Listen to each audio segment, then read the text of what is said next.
내 집을 마련하고도 20년 넘게 재산권 행사를 하지 못하던 북구 평창 리비에르 아파트 입주민들이 긴 소송 끝에 승소했습니다.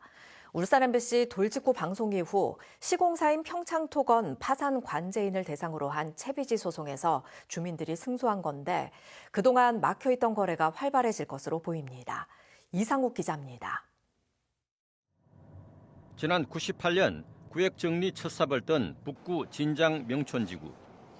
공정률 87% 상태에서 2019년 3월 조합은 대법원으로부터 최종 파산 선고를 받았습니다.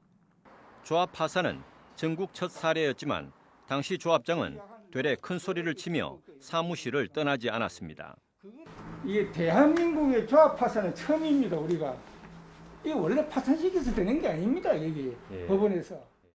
돌직구 방송 이후 평창 리비에르 입주민 1,100여 세대는 재산권 행사를 위해 지난해 6월 조합과 시공사인 평창토건 파산 관제인을 상대로 집단 소송에 들어갔습니다.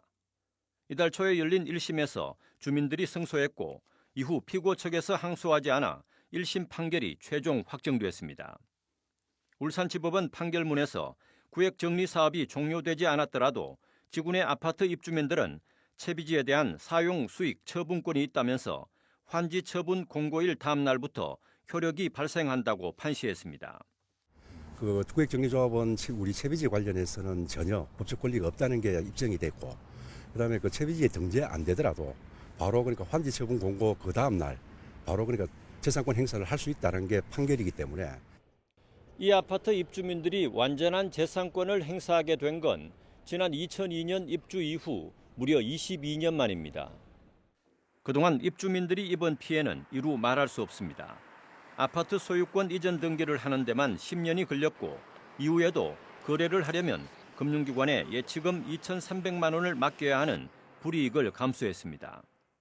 제대로 모르면서도 깨끗한 물건 주세요 이렇게 얘기를 하니까 소송 세대는 힘이 들어서 중개사들이 매매 자체를 기피합니다. 기피하고 정말로 급하신 분들이 급매 처리를 하는 물건 아니면은 거래가 거의 안 되고 있습니다.